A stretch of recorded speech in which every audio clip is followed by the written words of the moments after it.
Tay! Paraarin niyo ako! Tumabi kayo! Anong ginagawa niyo kay tatay? Nay! Si tatay!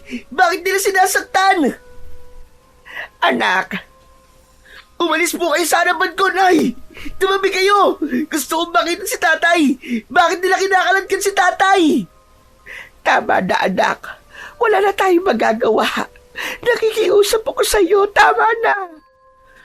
Anong tama na, Nay? Dinakip ng mga pulis si tatay. Ano bang kasalanan niya? Hinuli nila ang tatay mo dahil nagnakaw daw sa bahay ni Raul. Ano? Hindi yun magagawa ni tatay. Alam niyo po yun, Nay. Hindi po magnanakaw si tatay. Pipigilan ko sila. Hindi nila to pwedeng gawin sa ama ko. Alam kong makakabalik ang tatay mo, anak. Dadalhin lang naman siya sa kabilang isla para tanungin ng mga ilang detalye sa mga nangyari. Makikita pa natin ang ama mo, anak. Hihingi tayo ng tulong kay Kapitan. Kaya't nakikiusap ako sa iyo. Huwag ka nang lumapit sa kanila. Nay, huwag niyo po sabihing mababayaan niyo lang po si tatay. Bakit kailangan dalhin siya sa isla? Hindi po pwede yun, Nay. Papatayin nila si tatay. Mamamatay din si tatay katulad ng mga naunang ginawa ng kwento ni Mang Carlo. Anak, makinig ka. Ito ang bili ng tatay mo. Kahit na anong mangyari, huwag tayo magpapahalatang kilala natin siya. Ano po? Pwede ba yun? Kilala tayo ng mga tao. Ano po ba talaga nangyayari? Hindi ko kayo naiintindihan eh. Pero ang mga taong yan na dumakip sa iyong ama, hindi nila tayo kilala. Kaya't hindi ka aalis o lalapit sa kanila, anak. Huwag mo nang palakihin pa ang gulo. Mas lalo lamang tayo magdudulot ng paghihirap sa kalooban ng tatay mo. Maniwala ka sa akin, anak. Malalampasan din ito ng tatay mo. Pero sa ngayon, kailangan natin magtiwala sa kanya. May tiwala po ako kay tatay. Pero sa mga taong dumakip sa kanya, wala. Wala po akong tiwala sa kanila. Pinabayaan yung kaladkarin ng ganyan ng ama ko. Kaduda-duda ang mga kilos nila. Para silang mga hindi pulis. Kapag may nangyaring masama sa aking ama, hindi kita mapapatawad, Nay. Dahil pinigilan niyo akong lapitan si tatay. Anak, huwag mo sabihin yan. Dala ng matinding galit ng may 16 na taong gulang na si Tonton, tinabig niya ang braso ng kanyang inang si Aling Mildred. Tumalsik ang kamay nito sa lakas ng pagkakatapik niya sa pagkapit nito sa braso niya. Halos mapulit ang suot niyang damit. Mapigilan lang siya ng kanyang ina. Hindi siya makapaniwalang sa isang iglap ay mapapalitan ng takot at pag-aalala ang masasayang asaran nila ng kanyang ama. Nang dahil sa maling paratang ng mayamang tao sa kanilang lugar. Iniwan ni Tonton si Aling Mildred sa tabing dagat, kung saan tinatanaw nito ang papalayong sasakyang pandagat ng mga pulis. Hindi siya makapaniwalang wala man lang siyang nagawa para ipagtanggol ang kanyang amang si Mang Raul. Tila nawala ang angas niya pagdating sa pakikipaglaban. Laman ng bawat gulo o away kalye ang binatilyong si Tonton, kaya't kilala na siya ng mga tao sa pagiging pasaway at basagulero. Ang liblib na baryo ng Isla Apuyog ay natatanging lugar na mayaman sa perlas. Dahil naman sa kasakiman ng mayamang lalaki na si Mang Carlo, ay pinagbabawalan na silang mangisda sa lugar para masolo nito ang yaman ng tubig. Ang kanya namang ama na walang ibang hanap buhay kundi ang pangingisda ay ginawan ng maling kwento para mawala ito sa landas ni Mang Carlo. Katulad ng ginawa nito sa ibang tao sa kanilang lugar. At ang inaalala niya ay ang mga misteryosong nangyayari sa dagat na karamihan ang mga nagiging biktima ay ang mga taong dinadakip ng mga pulis para paratangan ng kung ano-ano. Pagkatapos ay iuuwi sa pamilya na isa ng malamig na bangkay, wakwak ang tiyan, nawawala ang lamang loob, at kung mamalasin pa ay hindi na halos makikilala dahil nawawala ang ulo. Luray-luray ang katawan dahil nilaparaw ng pating. Ilan lang yun sa gasgas na dahilan ng mga pulis kapag nakakaharap ang mga naulilang pamilya. kaya parang binabayo ang kanyang dibdib ng maso dahil sa pag-aalala para sa kanyang ama na baka yun na rin ang huling pagkakataong makikita niyang buhay si Mang Raul. At dahil gabi na, hindi mapakali si Tonton kaya't kinuha niya ang kanyang itak na nakasabit sa dingding at itinali yon sa kanyang bewang. Anak, saan ka pupunta? Hindi ako uupo at tatayo na lang dito habang naghihintay sa pagdating ni tatay. Hindi ko alam kung ano na nangyayari sa kanya. Delikado, anak. Gabi na at masyado mapanganib sa dagat. Wala na po akong pakialam, Nay. Gabi na, pero wala pa rin po si tatay. Tama na, Nay. Huwag niyo na po akong pigilan dahil hindi na ako makikinig sa inyo. Kapag may masamang nangyari kay tatay, hindi ko mapapatawad ang sarili ko. Huwag kang masyadong matapang, Tonton. Paano na ako? Kung pati ikaw ay mapapahamak. Nakikiusap ako sa iyo, anak. Parang awa mo na. Bukas na bukas aalis tayo. Sige, sasamahan pa kita. Bukas? Ano na pong aabutan natin? Baka nga po sa mga oras na to ay patay na si tatay. Segundo lang po ang buhay ng tao, Nay. Baka nga may nangyaring masama na sa kanya ngayon. Huwag mong sabihin yan, anak. Napahagulgol na lang ng iyak si Aling Mildred dahil sa mga narinig nito mula sa anak. Habang nakasubsob ito sa sariling palad, nanginginig ang kamay at halata ang matinding takot sa namamaos nitong boses. Bago hinuli ang tatay mo, ibinili niya sa akin na pigilan daw kitang sundan sila. Kahit na anong mangyari, gawin ko raw ang lahat para pigilan ka, anak. Paulit-ulit niyang sinasabi yun sa akin dahil alam niya ang gagawin mo. Oo, wala raw siyang kasalanan. May nakita lang daw siya na hindi raw dapat na nakita ng katulad niya. Ano raw po yun? Bakit ayaw niyang sundan ko siya? Dahil malalagay ka raw sa panganib, anak. Kayong dalawa. Pero bakit sinasabi nilang nagnakaw siya? Dahil yun nga ang ipinaalam nilang kasalanan ng ama mo. Ipinahiya nila si Raul. Parang hindi ito maganda. Hindi ito tama, Nay. Kaya mas kailangan ko pong sundan sila. Ibang nararamdaman ko sa mga nangyayari. Bakit ba ang tigas ng ulo mo, anak? Ayaw mo makinig kahit sabihin ng tatay mo. Dahil anak ako, Nay. Hindi niyo alam kung gaano akong natatakot para sa ama ko. Mabuting tao si tatay, Nay. At hindi niya dapat sapitin ang ganitong pangyayari. Kayo ang hindi marunong makinig sa akin. Nasa panganib si tatay at ginagawa niya yun para sa kaligtasan natin. Pero bakit? Bakit niya yun sasabihin sa inyo? Mas lalong lumakas ang iyak ng kanyang ina at hindi na siya nagpaawat sa binabalak niyang pagsunod sa kanyang ama. Kahit pigilan man siya nito, kinuha niya ang kanyang sagwan para sa kanyang bangka. Nagdala rin siya ng ilawan na maaari niyang magamit pantanglaw sa dagat. Iniwan niya ang kanyang ina habang nakaupo ito sa upuang gawa sa kawayan. Mabilis siyang tumakbo papunta sa dalampasigan. Pagkarating niya sa gilid ng dagat, ay saka lang siya nakahinga ng maluwag. Tahimik ang paligid na ang maririnig na lamang ay ang ingay ng maliliit na alon na tumatama sa malalaking bato. Iginala niya ang kanyang paningin at nakita niya ang naghihintay niyang kulay pulang bangka. Mabilis niya yung tinulak papunta sa malalim na tubig. Pagsakay niya ay inihanda niya ang itak at sagwan.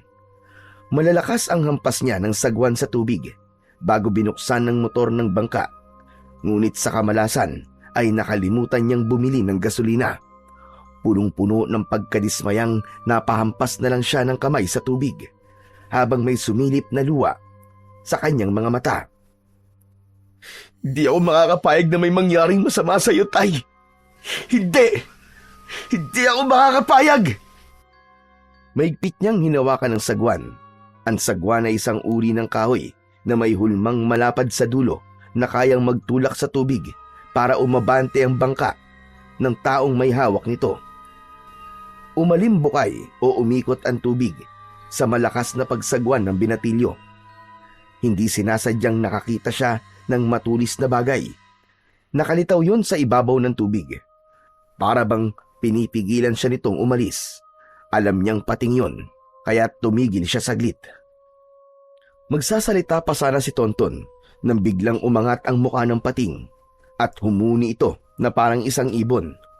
Bumundol ang kaba sa kanyang dibdib, lalo na nang lumakas ang ihip ng hangin. Maging ng alon, hindi siya makapagsalita nang lumutang ang muka ng isang nakakatakot na nilalang mula sa hindi kalayuan. Lumangoy itong papalapit sa kanyang bangka. Natakot ang pating sa nilalang na may kakaibang itsura at sa paglubog nito sa tubig ay malinaw niyang nakita ang kumikislap nitong buntot na tulad ng sa isda. Anak ng... Diyos ko po! Anong klaseng isda ang nilalang na yun? Binilisan ng binatilyo ang pagsagwan para lang makalayo sa nilalang na humahabol sa kanyang bangka. Mabilis din ang tibok ng kanyang puso dahil sa takot. Wala na siyang pakialam kung malalaki man ang alon na bumabangga sa kanyang bangka. Ang mahalaga ay makatakas siya. Nang bigla ay may bumangga sa kanyang sasakyan at tumaob ang kanyang bangka. Kasabay ng paghila sa kanyang mga paa, pabulusok pa ilalim. Nabitiwan niya ang sagwan kaya wala siyang magamit na panghampas sa nilalang na may hawak sa kanyang binti. Naramdaman din niya ang pagbaon ng matutulis nitong kuko sa kanyang kalamnan. Dahil naabot yon ng liwanag na nanggagaling sa sikat ng bilog na buwan, inikutan ng pating ang nilalang na nakakapit sa kanyang mga paa. Habang nakakainom na siya ng tubig alat, nakita niya na parang tinutulungan siya ng pating laban sa mga nilalang na kahawig ng syokoy. Kaya nagkaroon siya ng pagkakataong makalangoy papunta sa ibabaw ng tubig. Mabilis niyang ikinampay ang kanyang paa at kamay para malapitan ang nakataob niyang bangka. Habol ang hiningang yumakap siya sa kanyang sasakyan. Hinugot niya ang kanyang itak sa kanyang bewang bago humingi ng tulong. Tulungan niyo ako! Tulong! Nakikiusap ako! Tulungan niyo ako! Inilingalinga niya ang kanyang paningin sa paligid. Umaasa siyang may tutulong sa kanya kahit imposibleng mangyari yon dahil puro gilid lang ng tubig ang nakikita niya. Napasigaw pa siya ng mas malakas nang biglang umahon ang pating paharap sa kanya. Nakita niya ang malalaki nitong pangil at nakipagtitigan sa kanya. Parang nababasa niya ang ibig sabihin ng pating dahil sa galaw nito. Tumalikod ito sa kanya na ang ibig sabihin ay sumakay siya sa likod nito. Saglit na nagpaikot-ikot ito sa kanyang tabi nang bigla na naman niyang naramdaman ang magaspang na kamay na humila sa kanyang paa. Bago siya lumubog ulit sa ilalim ng tubig, ay parang narinig niya ang boses ng kanyang ama. Halos manlaki ang kanyang mga mata nang makita niya ang itsura ng nilalang na yon. 4 ang kamay nito na ang kalahating katawan ay sa buntot ng isda. Ang balat ay may kaliskis na kulay pula at palikpik na parang lagari. Ang mala-octopus nitong dila ay ginamit nitong panggapos sa kanyang bewang. Ang mukha nitong may malasyokoy na itsura ang patuloy na humihila sa kanya papunta sa malalim na bahagi ng karagatan. Ang pating na nakita niya kanina ay binangga ang nilalang kaya natanggal ang dila nito sa pagkakapulupot sa bewang niya. Mabilis siyang lumangoy habang nakikipaglaban ng pating sa mga halimaw na pilit umaatake sa kanya. Tinamaan siya ng katawan ng aswang. Kaya't napasuot siya sa butas ng magkaharap na 2 bato at doon nakapagtago. Nang wala na ang halimaw, hindi sinasadyang napansin niya ang isang bagay na kumikislap. Nakasabit yon sa magaspang na bato. Kinuha niya yon sa katinitigan. Kaya lang ay naramdaman niyang parang mauubusan na siya ng hangin. Kaya kailangan niyang lumangoy pa itaas. Paglutang niya ay hinihintay na siya ng pating sa ibabaw ng tubig. Ang tagal mo naman, Tonton. Teka, nasugatan ka ba? Napaawang ang kanyang bibig sa biglang pagsasalita ng pating habang nakakapit siya ng maigpit sa bagay na nasisid niya sa ilalim ng dagat. Kinusot-kusot pa niya ang kanyang mga mata dahil pakiramdam niya ay ilusyon lang niya ang nakikita at naririnig. Oo, huwag ka na magtaka kung naririnig mo ko. Kaya mo lang naman ako naririnig dahil dyan sa mutyang hawak mo. Kailangan na natin makalis dito bago pa nila makuha ang pangil na yan ng mga ninuno ko. Bilisan mo na, kumapit ka na sa akin. Ha? Sumunod ka na lang, Tonton, at saka na lang ako magpapaliwanag sa'yo. Wala nang oras. Halika na, kumapit ka na. Saan? Saan pa? Eh di sa likod ko. Kanina pa kitang pinapasakay eh. Hindi mo nararamdaman ang sugat mo sa paa. Walang iniwan sa epekto ng salabay ang kanilang mga kuko. Kaya dapat ka na magamot. Bilisan mo na! Kapit na! Umikot ang pating sa bangka bago lumapit kay Tonton. Para siyang biglang napunta sa ibang planeta dahil sa uri ng nilalang na nasa harapan niya. Akma na sana siyang sasampa sa likod nito nang biglang lumubog ang pating sa ilalim. Nakita niya rin ang mala-octopus na dila ng halimaw na nakapalupot sa katawan nito. Hinila ang pating pailalim kasama siya. Tulungan mo ako, Tonton! Alisin mo ang dila niya sa katawan ko! Oo! Gagawin ko! Bilisan mo na! Napapasok ako sa dila niya! Ang mutya ingatan mo! At isuot mo yan sa iyong leeg! Isusuot na sana niya ang kwintas sa kanyang leeg nang biglang may humila sa kanyang paa. Magkasama silang dalawa ng pating na bumulusok pa ilalim sa tubig.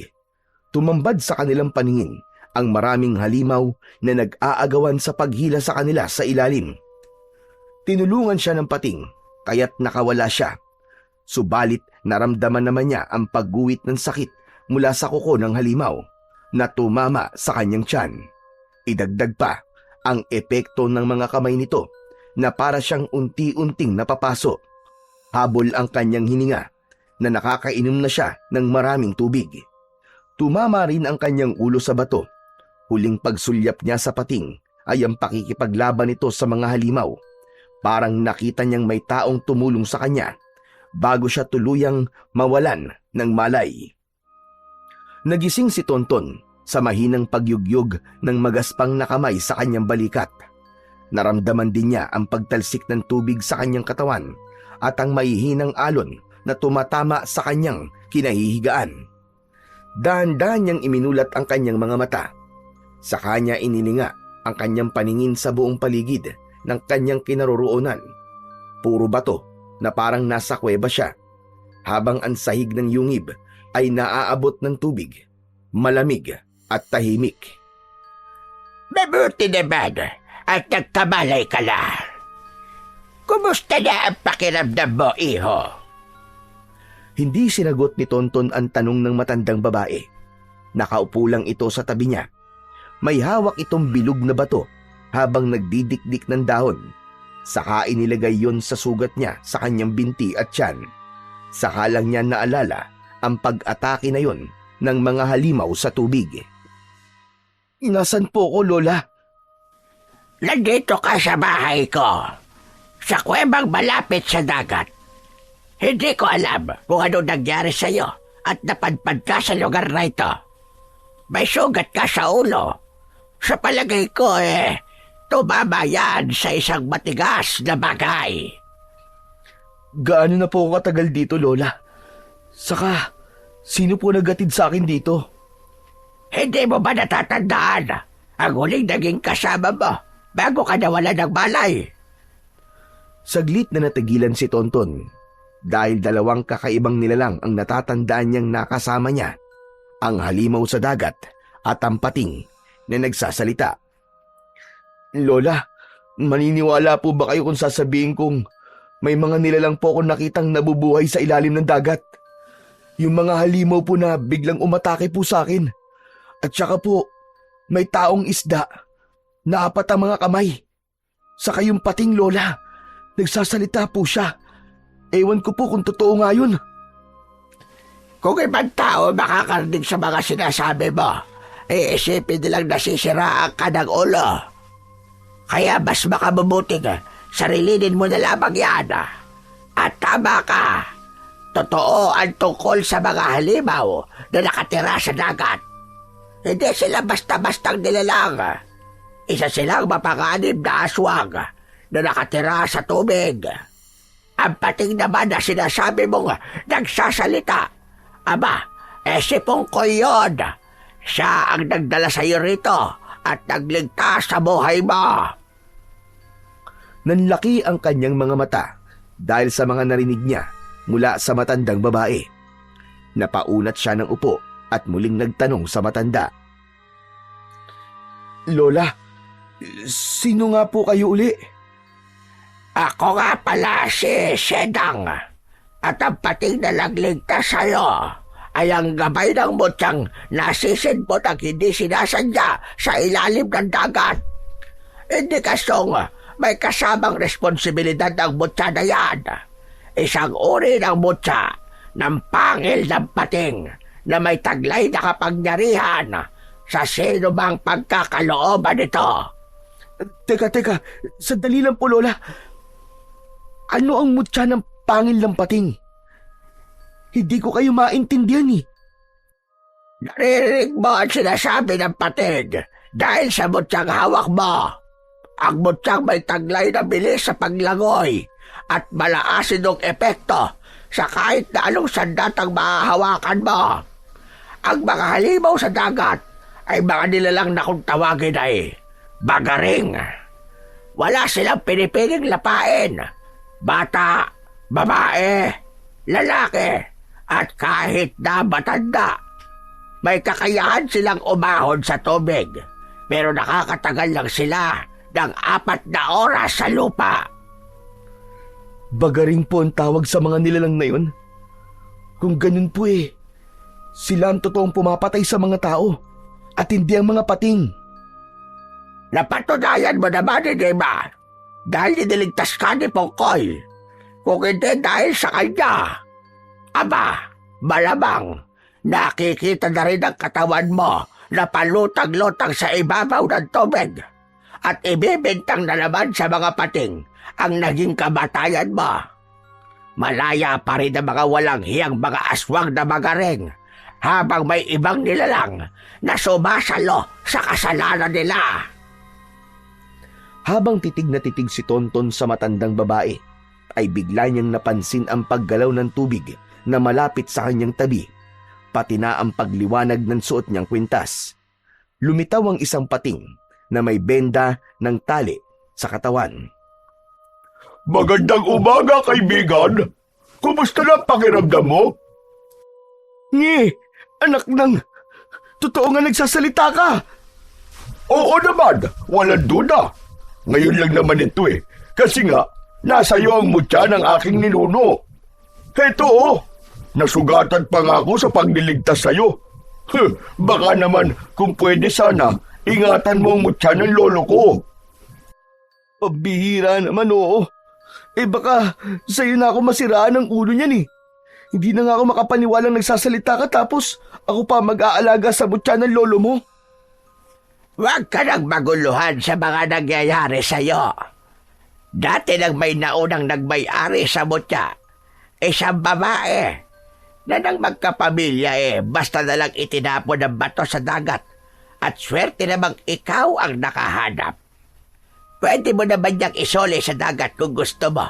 Kaya lang, parang pinakawalan mo na rin ang pagkakataong mabigyan ng hustisya ang pagkamatay ng mga tao sa baryo nyo. Hustisya? Ang ama ko nga po hindi ko matulungan Pagkatapos hahanap pa ako ng hustisya para sa iba. Pasensya na po. Pero hindi ko po kailangan ng mutya. Napabalikwas ng tayo si Tonton nang maalala niya ang tungkol sa kanyang ama. Kailangan ko na po palang umalis. Pupuntahan ko po si tatay sa kabilang isla. Kailangan ko po siyang bawiin sa mga pulis na kumuha sa kanya. Hindi sila mga pulis, Tonton. Matagal nila kayong nilaloko. Meron isang taong makikinabang. Kapag nawala ang mga mangingisdang patuloy na nanguhuli ng isda sa kanyang ipinagkakait na karagatan. 3 araw ka nang narito sa kabilang isla na sinasabi mo. Ito ang isla ng Monteverde. Gulat na gulat si Tonton sa kanyang narinig mula sa matanda. Nakatingin lang siya dito na para bang hinihintay pa niya ang sasabihin nito. Kasunod ang biglang pagsingit sa usapan nila ni Pongkoy habang nasa tubig ito. Huwag kang magagalit sa sasabihin ko, Tonton, ha? Pero pakiramdam ko, patay na rin ang tatay mo, katulad ng ginagawa nila sa mga tao. Ulitin mo ang sinabi mo. Walang katotohanan ng mga pinagsasabi mo. Hindi ba patay ang aking ama?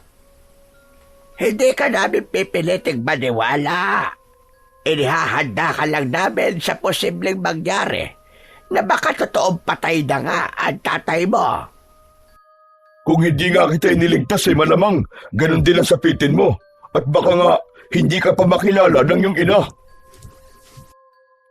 Pakiramdam ni Tonton ng mga sandaling yon ay biglang gumuho ang kanyang mundo sa mga narinig niya mula sa pating. Nanginginig siyang muling napaupo sa higaang gawa sa bato. Ito lang ang kaya naming tulong na maibibigay sa iyo, Tonton.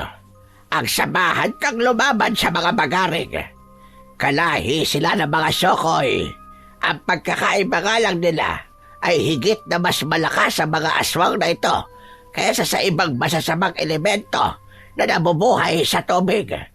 At ang mutya ng pangil ng pating ang mabisang pangontra laban sa kanila. Hanggat hindi ko po nakikita ang aking ama, hindi ko po iisiping patay na siya. Gusto ko na pong makita si tatay. Kailangan ko na pong umalis. Kung kinakailangan ko pong puntahan ng presinto na pinagdalhan sa kanya ay gagawin ko. Mahanap lang si Tatay Raul. Raul ba? Si Raul na asawa ni Mildred. Matagal na napatitig si Tonton sa mukha ng matanda. Pakiramdam niya ay kilala nito ang kanyang mga magulang. Hindi niya alam kung para saan ang biglaang paglikot ng mga mata nito at panginginig ng katawan. Umiwas ito at humarap sa gawi ni Pongkoy na natagilan din dahil sa mga narinig nito mula sa kanya. Bakit po, Lola? Saka parang kilala niyo po ang mga magulang ko. Ha? Ay, hindi. Hindi ko sila kilala. May naalala lamang ako. Kailangan ko na pong umuwi sa amin, Lola. At maraming salamat po sa tulong niyo. Iiwan ko po sa inyo ang mutya.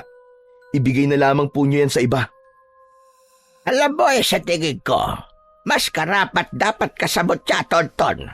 Sasamahan ka ni Pongkoy at balitaan mo ko kapag may balita na sa iyong ama. Pupuntahan ko po muna si tatay sa presinto. Tonton, walang presinto sa lugar na ito. Kagaya ng sinasabi ni Lola Sedeng, isang palabas lang ang tungkol sa mga pulis. Matagal na kayong niloloko ng mga taong makikinabang sa mga nangyayari. Kaya kung ako sa'yo, uuwi na lang ako at hindi ko muna ibabalik ang mutya. Bakit ba ako makikinig sa inyo, ha? Mukha nga kayong mga nasisiraan ng ulo eh. Hindi ko kailangan ng mutya at buhay pa ang aking ama. Naiintindihan ko kung bakit ka nagkakaganyan. Ayaw mo lang tanggapin na maaaring tama ang aming sinasabing wala na nga ang tatay mo. Kaya kung pati ikaw ay magbubulag-bulagan sa mga nangyayari, darating ang araw na wala ka nang makikitang tao sa baryo nyo. Walang mga taong nakatira rito, Tonton. Naubos na nila. Kaya kung ayaw mong maubos sa mga tao sa isla nyo, gumawa ka na ng paraan para mapigilan ang mga bagaring. Pero Lola, isa lamang po akong hamak na binatilyong walang kakayahan, kundi ang lumangoy at mangisda. Ano naman po may pangtatapat ko sa mga halimon na nakatira sa ilalim ng tubig? Hindi niyo po ba nakikita? Mahina po ako. Muntik na nga po ako mamatay eh. Alam kong may magagawa ka. Sasabihin mo pa kaya yan kapag nakita mo nang ang tatay mo ay pinatay nila. Makinig ka. Pagkakataong mabuhay ang ibinibigay namin sa'yo. Hindi lang ang tatay mo ang mawawala. Marami pa ang buhay na kukunin ng mga bagaring kapalit ng perlas. Kapalit ng buhay na mawawala. Ano pong ibig niyo sabihin, Lola? Hindi ka naman naniniwala sa mga sinasabi namin, hindi ba? Kaya hahayaan ka na naming alamin kung may katotohanan ba mga sinasabi namin. Sasamahan ka ni Pongkoy at hindi ko babawiin ang mutya dahil unang-una, ikaw ang nakahanap dyan. Sige na, makakaalis ka na. Sapat na ang 3 araw para masabi kong magaling na ang sugat mo. Mabilis na umalis sa kanyang harapan ang matanda at iniwanan siya sa tabi ni Pongkoy. Habang nakalubog ang katawan nito sa tubig at bibig lang ang nakalabas. Nahabol na lamang nila ng tingin ang papalayong matanda. Nagpasya na siyang tumayo at sumunod kay Pongkoy, papalabas sa kuweba. Pagkarating nila sa labas, ay bumungad sa kanya ang dagat. Nakita niya ang kanyang bangka na may konting gasgas sa gilid nito. Na kung napalakas pa ang pagkakakalmot ng halimaw doon, ay maaari nang mabutas ang kanyang bangka. Oh, totoo sinasabi ni Lola. Matagal nang walang nakatira sa islang ito dahil sa mga bagaring. Nakarating na sila sa inyo, kaya kailangan mong kumilos, Tonton, habang hindi pa huli ang lahat. Si Lola, hindi ba tao siya? Pero buhay pa naman siya, di ba? Buhay nga, pero nagtatago naman sa kuweba. Isang makapangyarihang nilalang si Lola Sedeng. Pero na magmula nang mawala ang kanyang kapangyarihan dahil sa naging kahilingan ng kanyang anak noon, ibinigay niya ang kanyang mutya para maging tao ang kanyang anak. Kung ganun, ibig mong sabihin, hindi tao si Lola Sedeng? Oo, Tonton. Dahil sa pagmamahal niya sa kanyang anak, tinalikuran niyang pagiging isang magindara. Pati na mga bato na nag-iisa niyang pag-asa para makabalik sa tunay niyang anyo ay nakuha naman ng pinuno ng mga bagaring. Kaya kung mapapansin mo, malungkot si Lola Sedeng dahil tuluyan ang nasira ang kalikasan ng tubig na matagal niyang iningatan at inalagaan noon. Kaya tulungan mo kami, Tonton. Nasaan ang anak ni Lola?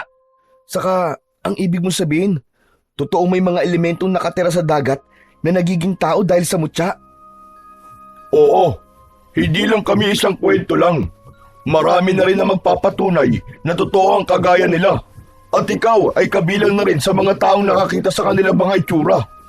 Hindi ko to sinasabi sa'yo para pilitin kang tanggapin ang mutya.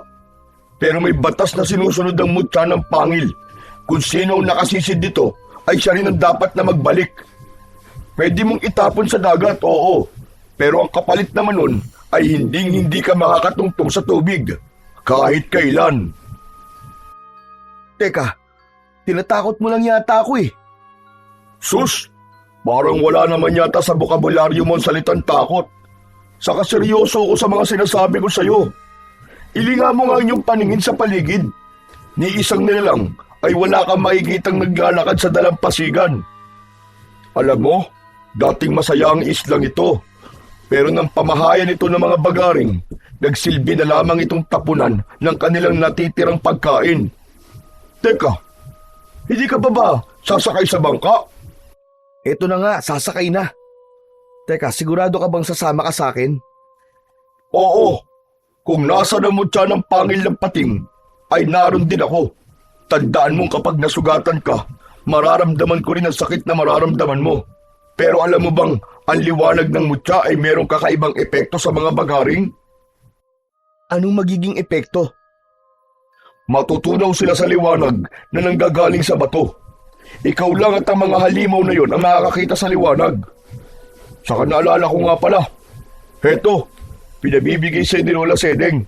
Gamitin mo raw ito para makauwi ka ng ligtas. Teka, ano to? Kanina pa ba ito nakasiksik sa palikpik mo? Hehe, hindi naman palikpik to eh. Pinakamay namin to. Ingatan mo ang tridente dudente. Ano? Dodente? Akala ko ba tridente? Tridente rin yan, kung 3 ang talim sa dulo. 2 lang naman ang talim yan eh, kaya dudente ang tawag dyan. Hindi mo ba alam yun? Natawa na lamang si Tonton sa pagmamalaki na yon ni Pongkoy sa kanya. Pinagmasdan niyang mabuti ang dudente, isang uri ng tungkod na gawa sa kahoy at may 2 talim sa dulo na kasing tulis ng pako.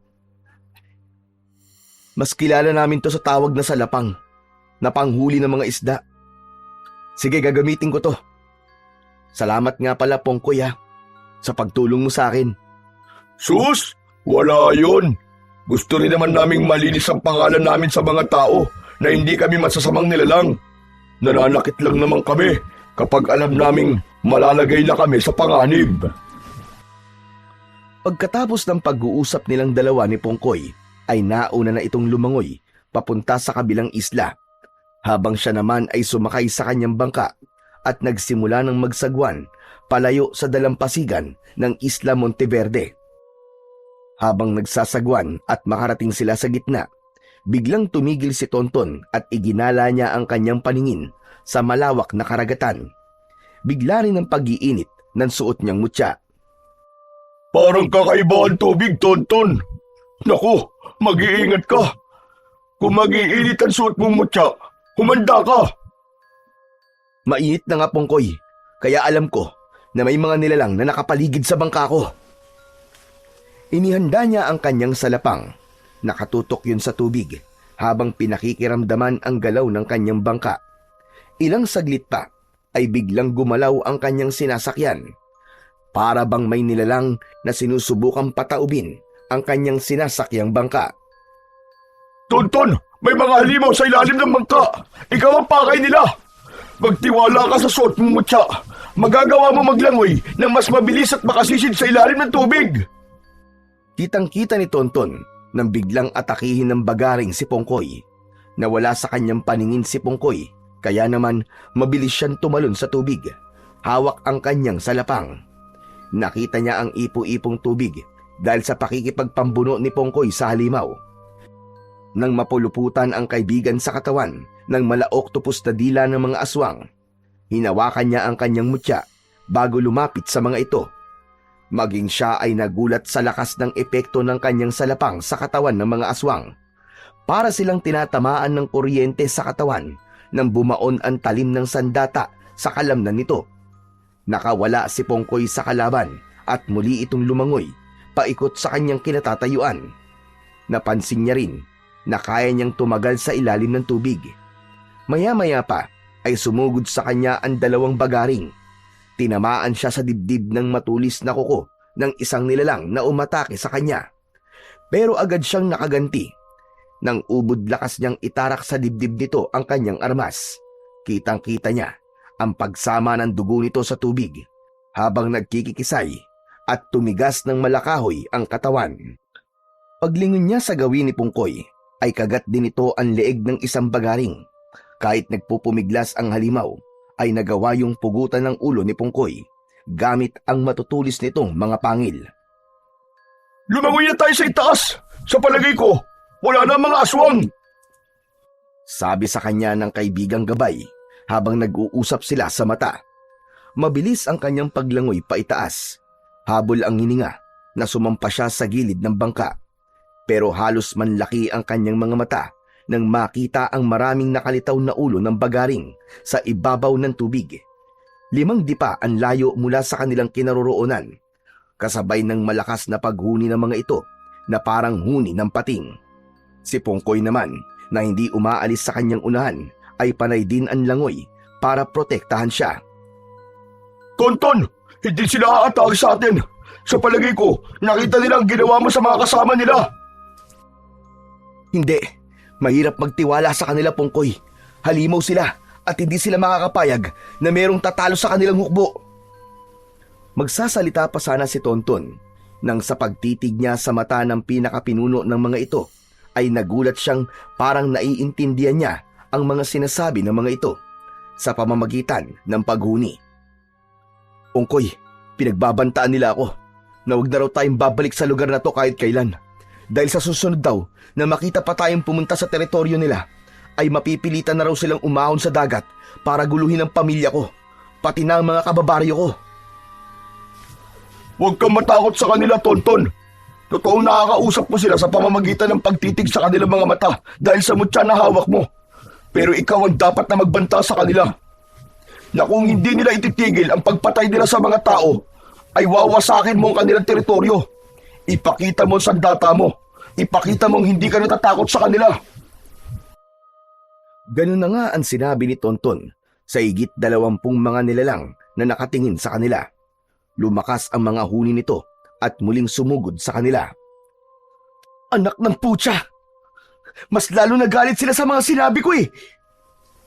Gustong pagsisihan ni Tonton ang kanyang mga sinabi sa mga halimaw na bagaring. Pero may punto rin naman ang mga sinabi ni Pongkoy. Siya ang dapat na magpakita ng lakas sa mga ito. Kaya kahit nararamdaman niya ang pagod, ay ipinakita niya kung gaano kalakas ang kanyang suot na mutya, pati na ang kanyang sandata. Sinalubong nila ni Pongkoy ang pagsugod ng mga bagaring. Paiikutan ko sila at magtatawag ako ng mga kasama ko. Hindi sila makakalapit sa iyo dahil mapapasok sila sa katawan mo. Mag-iingat ka lang sa kanilang dila dahil yun ang gagamitin ng sandata laban sa iyo. Hindi bali sa katawan katamaan ng dila, wag lang sa leeg. Lumubog sa tubig si Pongkoy. Mabuti na lang at araw ng mga oras na yon, kaya malinaw niyang nakikita ang mga kalaban.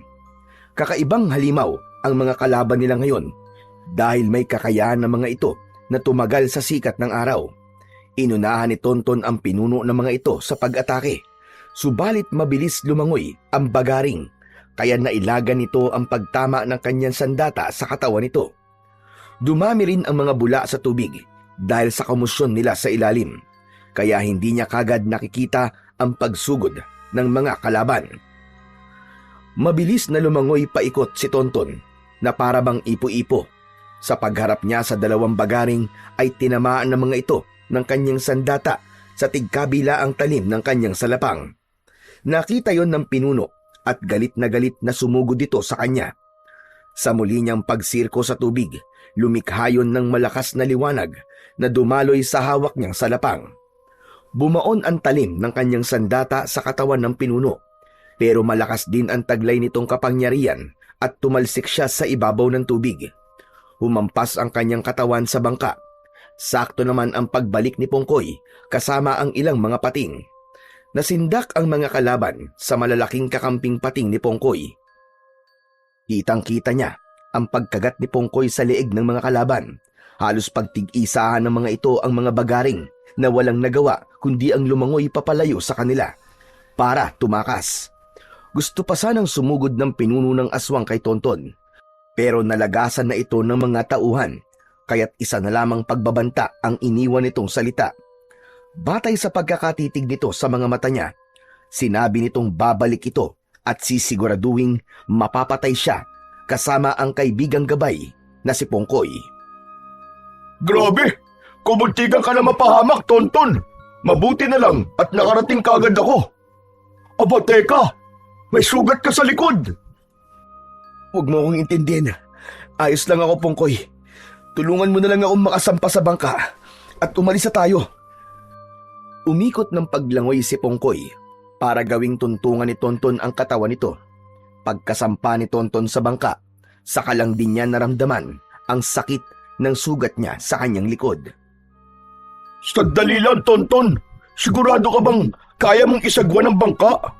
O magpapatulong tayo sa mga kaibigan ko? Sa palagay ko, Pongkoy, maganda yung naisip mo. Pero hindi kayo pwedeng makita ng mga tao at baka saktan nila kayo. Oo, alam namin yon. Pero kailangan na natin makaalis rito. Baka bumalik ang mga bagaring. Itinaas ni Pongkoy ang bibig nito at humuni ng malakas. Halos sabay-sabay ang mga kapamilya nito sa paglitaw sa ibabaw ng tubig at sama-sama ang mga ito sa pagtulak sa kanyang bangka. Pagkalipas ng kalahating oras na paglalayag, ay inihatid lang siya ng mga ito sa lugar na malapit sa dalampasigan. Ilang minuto lang ang kanyang ginawang pagsagwan bago nagpaalam sa kanya ang kaibigan. O paano, kaibigan? Kailangan ko na munang umalis. Madali mo naman ako matatawag kapag nandito ka na sa dalampasigan. Mag-iingat ka, aking kaibigan. Bumalik ka, ha? Hihintayin kita. Oo, maraming salamat kaibigang Pating, lalo na sa mga kasama mo. Umaasa kaming lahat sa tulong mo, kaibigang Tonton. Nang mawala sa kanyang paningin ang kaibigan niyang Pating na si Pongkoy, ay naglakad naman siya papasok sa kagubatan, papunta sa kanilang bahay. Habang naglalakad, ay panay ang dasal niya na sana ay walang nangyaring masama sa kanyang ama. Iniisip niyang sa pag-uwi niya ay makikita niya si Mang Raul habang masayang nakikipag-usap sa kanyang ina. Kaya lang, pagdating niya sa tapat ng kanilang bahay, ay gumuho ang lahat ng natitirang pag-asa sa kanyang isip. Isang malungkot na tagpo habang ang kanyang ina ay nakayuko sa kulay puting ataul. Kaunti ang taong nakaupo sa bangkong plastik at iisa ang bulaklak. Nabitiwan niya ang hawak na salapang at halos ayaw humakbang ng kanyang mga paa. Parang may kung anong mabigat na bagay ang nakadagan sa kanyang katawan. Panay din ang patak ng kanyang mga luha habang papalapit sa kanyang ina. Nay! Tumigil si Aling Mildred sa pag-iyak nang marinig nito ang boses ng anak. Si Tonton na bagamat hindi na halos sumihinga ay nagawa pa niyang makalapit sa pintuan ng kanilang balkonahe. Nakakapit ng maigpit ang kanyang mga kamay sa pinto. Anak! Diyos ko, anak, ikaw ba yan? Anong nangyari sa'yo? Bakit ngayon ka lang nagpakita? Halos mabaliw na ako sa paghahanap sa'yo. Nay, totoo bang nakikita ko? Si tatay bang nasa kabaong? Hindi sumagot si Aling Mildred sa tanong ni Tonton. Sa halip, tumakbo ito sa kanya at mahigpit siya nitong niyakap. Hindi na niya napigilan ang kanyang sarili. Bumuhos ang masaganang luha sa kanyang mga mata. Walang matigas na puso kapag ang magulang na ang pinag-uusapan. Walang kasing sakit. Para siyang nauupos na kandila. Pero nang lalapitan niya na ang nakabukas na ataol ng kanyang ama para silipin, ay pinigilan siya ng kanyang ina. Wag, anak! Wag mo siyang titignan! Hanggang ngayon po ba'y pipigilan niyo pa rin akong makita si tatay? Anak, nakikiusap ako, wag mong gagawin ito! Sa pagkakataong yon, si Tonton na ang nasunod. Hindi na siya nakinig sa kanyang ina. Maigpit siyang napahawak sa ataol ng kanyang ama at nakita niya ang kalunos-lunos na sinapit ni Mang Raul. Bakit nagkaganito ang mukha ni tatay? Maraming sugat ang mukha niya. At na ano nangyari sa kanya? Bakit parang nawawala ang kanyang katawan? Anak, yan nga ang dahilan kung bakit ayaw kong makita mo ang sinapit ng tatay mo sa kamay ng mga pating. Anong pating, Nay? Pating na naman na may gawa. Pang-ilan na si tatay sa mga nagiging biktima ng sinasabi niyong pating. Halimaw ang may gawa nito, Nay! Mga halimaw! Natagpuan siya ng mga humuling pulis sa kanya na nawawala na ang kanyang katawan. Sinubukan daw ni Raul na tumakas. Wala na raw silang nagawa ng atakihin daw ito ng mga pating sa dagat. Nay, wag po kayong magpapaniwala sa kanila. Walang katotohanan ng mga pinagsasabi nila. Uubusin nila tayo, katulad ng ginawa nila sa kabilang isla. Nay, walang presinto sa kabilang isla. Matagal na tayong pinagloloko ng mga pulis na yun. At isa pa po, Nay, hindi sila totoong mga pulis. Ano mo mapapatunayan yan, ha, Tonton? Kung malalaman ng mga tao na kalokohan lang ang kwento tungkol sa mga pulis, may magbabago ba? May babalik ba nito ang buhay ng iyong ama at ng mga taong pinatay na walang kalaban-laban? Hindi ko nga po maibabalik, Nay. Pero magbibigyan naman ng hustisya ang pagkamatay ng ama ko. At marami pang buhay ang maililigtas. Sino namang maniniwala sa atin, anak? Sino? Patutunayan ko po sa kanila na mga totoong aswang ang pumapatay sa mga tao. Muntik na ako mamatay ng dahil sa mga halimaw na nakatira sa dagat, Nay. Maniwala kayo sa akin. Anak, walang maniniwala sa kwento mo. Baka isipin pa nila na nasisiraan ka na ng ulo. Tigilan mo na ito, anak.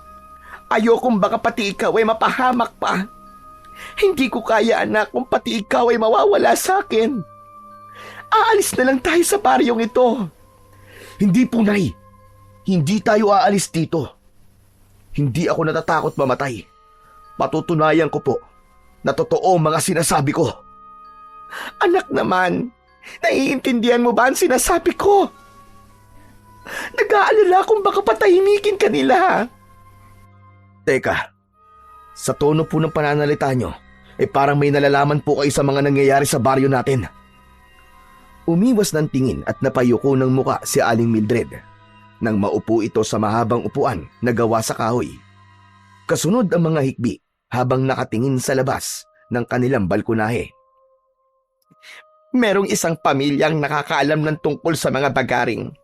Dahil katulad ng iyong ama, ay biktima rin ito ng maling paratang. Kesyo tumakas raw, kaya inatake ng pating. Nang mga panahon na yon, ay may isang tumayong tao para lumaban sa kanila.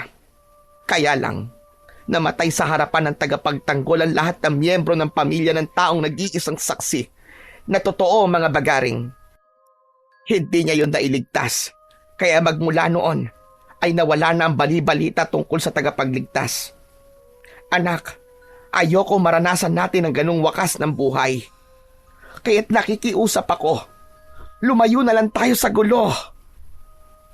Sinasabi niyo po bang maaaring may nakita si tatay na hindi dapat niya makita, kaya siya pinatay? Oo anak, kaya nag-aalala ko para sa kaligtasan mo.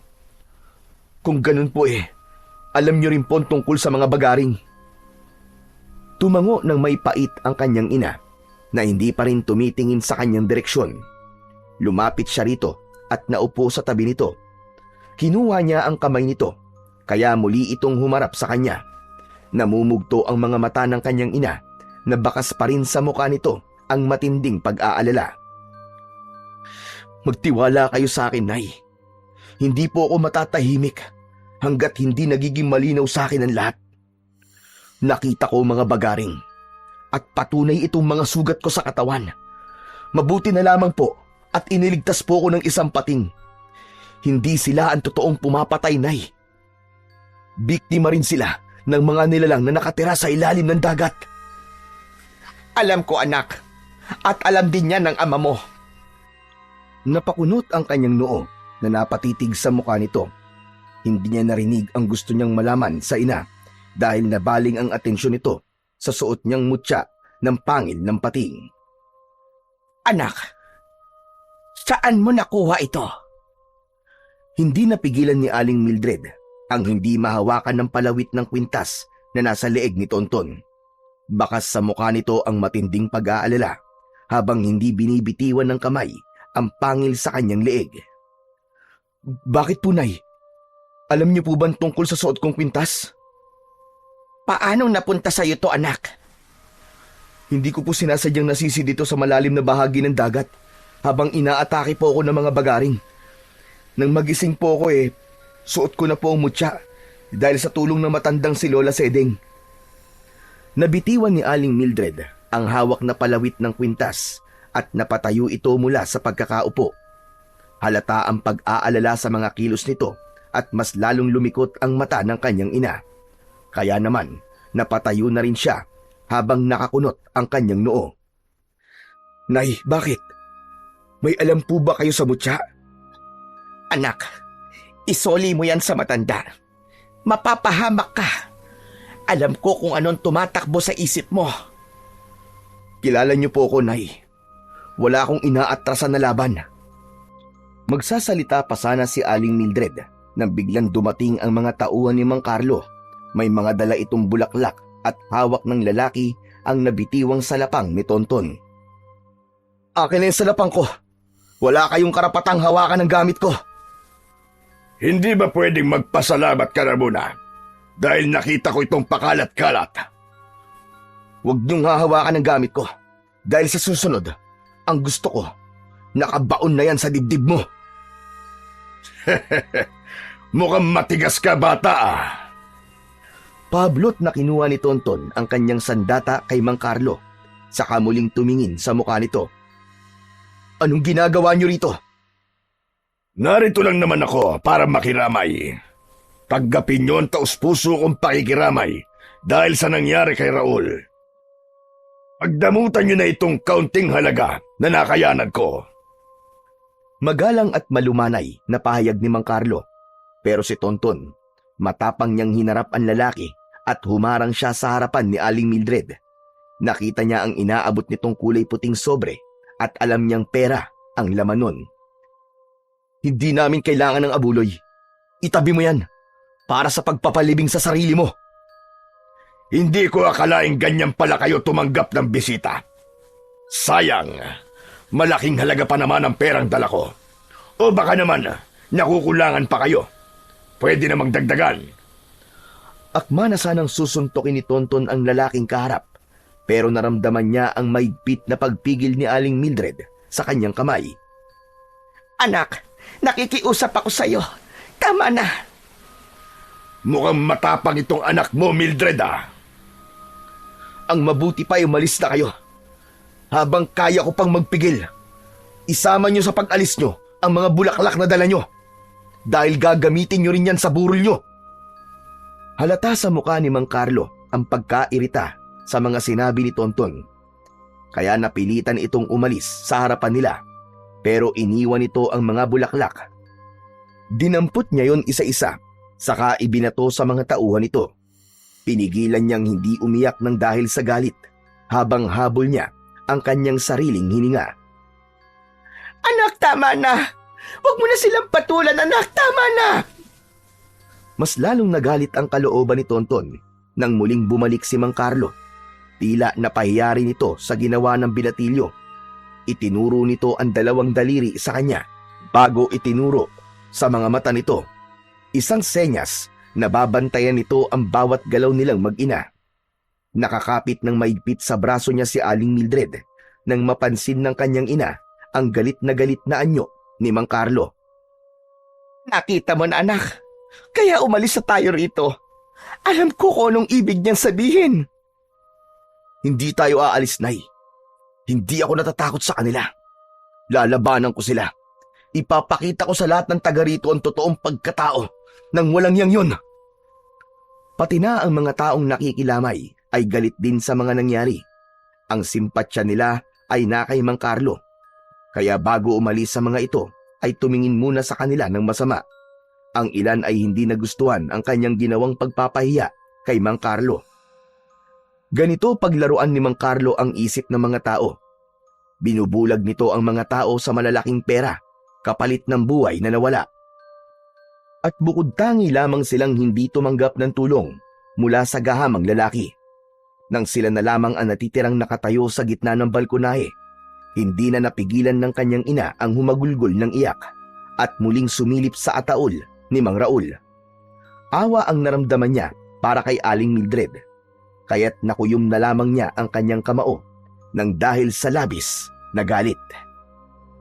Kinabukasan ay muling nagkagulo ang mga tao. Binalot ng takot ang mga ito nang matagpuan ang 5 biktima sakay ng bangka. Wakwak ang mga tiyan at nawawala ang lamang loob. Ang iba naman ay nawawala ang ulo, braso at binti. Kung hindi alam ni Tonton ang tungkol sa mga bagaring, iisipin niyang ang mga pating ang may kagagawan nun. Halos pagkaguluhan ng mga tao ang kaawa-awang mga biktima dahil sa malalakas na pagagulgol ng mga iyak ng pamilyang naulila. Dahil sa mga nangyari ay nagpasya na ang kapitan na magsasagawa ng puwersahang pagbabawal sa mangingisda na pumalaot pa sa karagatan. Marami ang tumutol sa gustong yun ni kapitan, pero nang magsalita ang bagong dating na si Mang Carlo ay tumigil ang mga ito. Huwag na kayong umiyak o tumutol pa sa kagustuhan ni kapitan. Para sa inyo rin naman ang sinasabi niya. Iniingatan lang kayo ng inyong mabuti at masipag na punong barangay. Sige, sasagutin ko na naman ang pagpapalibing sa mga biktima. Kaya huwag na kayong mag-alala. Nakuyom ng maigpit ni Tonton ang kanyang kamay habang nakikinig sa sinasabi ni Mang Carlo, kaya't hindi siya nakatiis. Binara niya ang lahat ng mga sasabihin nito. Kung hindi ko pa alam na ikaw ang totoong makikinabang kung sakaling wala nang pumalaot sa dagat para mangisda. Hanggang dito ba naman? Pakikialaman mo mga sinasabi ko. Ikaw, ano bang naitutulong mo sa mga tao? Sige nga. Panahon na para wag kayong magbulag-bulagan at magbingi-bingian sa totoong pakay ng taong ito. Marami na namamatay dahil sa kanya. At alam ko rin na siya ang nagpapakain sa mga bagaring. Kaya wag na kayo magpapauto pa sa kanya. At alam ko na rin ang dahilan kung bakit pinatay ang aking ama. Dahil natuklasan niya ang mga ginagawa niyo, tama ba? Mga kasama, mga minamahal kong kababaryo, papayag ba kayong ipahiya ko ng binatilyong ito sa harap nyo? Ako na walang ibang hinangad, kundi ang makatulong sa inyo. Sabay-sabay ang ginawang pagtatanggol ng mga tao kay Mang Carlo. Sinuporta ng mga ito ang sinabi ng lalaki, habang masama ang tingin sa kanya. Indikasyon na hindi niya na mapapaniwala ang mga tao dahil sa pera ni Mang Carlo, lalo na nang magbukas ito ng kulay itim na bag at iniabot ang mga pera sa pamilyang nawalan. Kaya ba ng binatilyong ito ang pagbibigay ng pera sa inyo?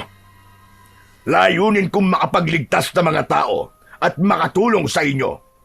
Kaya kung sino man ang maniniwala sa kanya, ay inutil na kagaya ng kanyang ama. Pagkatapos lumuhod sa aking harapan, pinagnakawan pa ako. Mabuti na lamang at winakasan ng karma ang buhay niya. Dala ng galit dahil sa mga narinig, hindi napigilan ni Tonton ang kanyang sarili na suntukin ang muka ni Mang Carlo. Sa lakas ng kanyang kamao ay pasadsad itong bumagsak sa lupa. Susugod pa sana siya nang biglang humarang ang mga tao para ipagtanggol ang lalaki. Nagpupuyos ang kanyang kalooban sa patuloy na paglason ng gahamang lalaki sa isip ng kanyang mga kababaryo. Papayag ba kayong hindi niya panagutan ang ginawa niya sa akin? Mga kababaryo ko, ako ang tunay na taga rito. Sila ang totoong dayo sa lugar na ito. At dahil sa kabutihan ko, ako pa ang naging masama.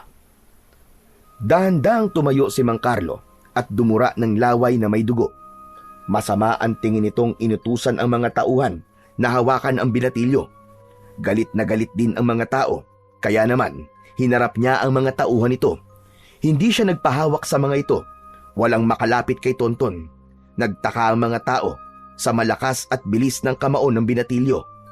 Umatake ng suntok sa kanya si Mang Carlo, kasabay ng mga tao na gustong ipagtanggol ang matanda. Pero hindi rin siya makapapayag. Nasasaktan at pagsasalitaan nito ng masama ang kanyang ama. Sa pagsirko niya sa ere, ay pinakawalan niya ang magkakasunod na sipa sa mukha ni Mang Carlo. Kasama ng pagbagsak nito ang mga taong tumulong sa lalaki. Sa kanya ito nilapitan at kwinelyohan ang damit. Hindi magnanakaw ang ama ko. Alam kong pinatahimik niyo siya para mailihim sa lahat ng mga gawain niyo. Babantayan kita, lintik ka. Simula sa oras na to, ako ang magsisilbi mong anino. Bitiwan mo ang damit ko. Pagsisisihan mo ito. Wala kang respeto sa matanda. Isa ka lamang hamak na binatilyong lampa. Walang kakayahan at walang lakas para patumbayin ako. Isa kang anay at kayang-kaya kitang tirisin. Tama ka. Anay nga lang ako. Ngunit ako ang anay na magpapabagsak sa pader na itinatayo mo. Tandaan mo yan. Tuluyan nang nawala ang kanyang paggalang sa lalaki. Dinuraan niya ito sa muka na lalong ikinagalit nito. Saktong kadarating lang ng kanyang inang si Aling Mildred para pigilan siya. Anak, tama na! Diyos ko, tama na! Pagsisisihan yung dalawa ang ginawa niyong ito sa akin.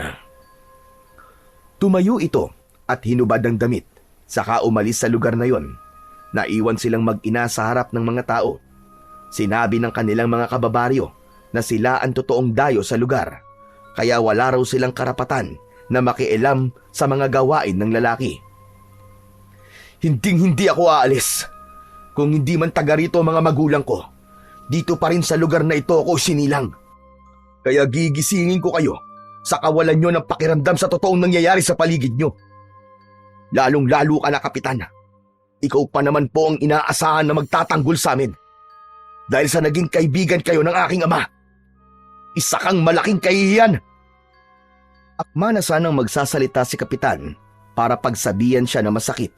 Ngunit nagawa na niya kagad na maituro rito ang kanyang hintuturong daliri bilang pagpigil sa tangka nitong paglapit sa kanya. Naramdaman niya ang maigpit na pagkapit sa kanyang braso ng nanginginig na kamay ng kanyang ina habang umiiyak ito dahil sa takot. Hindi niya alam kung saan hinuhugot ni Aling Mildred ang mahaba nitong pasensya at nakakaya nitong matagalan ang lahat ng panlalait ni Mang Carlo sa kanyang ama. Hanggang pagsapit ng gabi ay hindi dalawin ng antok si Tonton. Kaya naman naisipan niyang tumambay sa tabi ng dagat habang dala niya ang kanyang salapang. Sinilip na muna niya ang kanyang ina na nakatulog na sa tabi ng ataol ng kanyang ama. Yun na ang huling gabi ni Mang Raul, ngunit ni isa sa mga kababaryo nila ay walang nais na makiramay. Para silang tinalikuran ng buong barangay dahil sa mga sinabi ni Mang Carlo kanina.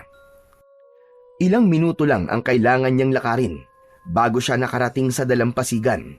Napansin niya si Pongkoy na kanina pang pabalik-balik sa tubig na parabang naghihintay sa kanya. Naku, salamat naman at naisipan mo magpakita sa akin, Tonton. Pasensya ka na, Pongkoy. Nakalimutan kong may usapan nga pala tayo. Tama kay ni Lola Seding. Patay na nga ang ama ko. Kaya muntik na ako mabugbog ng mga tao ng pagsusuntokin ko ang hayop na yon. Alam kong may alam siya sa mga nangyayari. Dahil kung wala, bakit naman siya magiging masaya nang marinig niyang hindi na pwedeng mangisda ang mga tao sa dagat? Noon pa man ay alam na namin ni Lola Seding ang tungkol sa gawain ng lalaking yon. Kaya siya patuloy na yumayaman ay dahil sa mga perlas na ibinabayad sa kanya ng mga aswang, kapalit ng buhay ng tao. Pero ngayon, sobra na talaga ang ginagawa niya. Kailangan mo ng kumilos, Tonton, bago pa umabot ito sa kabilang baryo. Uubusin ng mga bagaring ang mga taong malalapit sa karagatan. Pongkoy, parang nawawala na nga ako ng pag-asang lumaban. Nag-aalala ako kay nanay Paano siya kapag may nangyaring masama sa akin? Pero sasapitin din niya ang mga nangyari sa mga biktima, kasama ng tatay mo.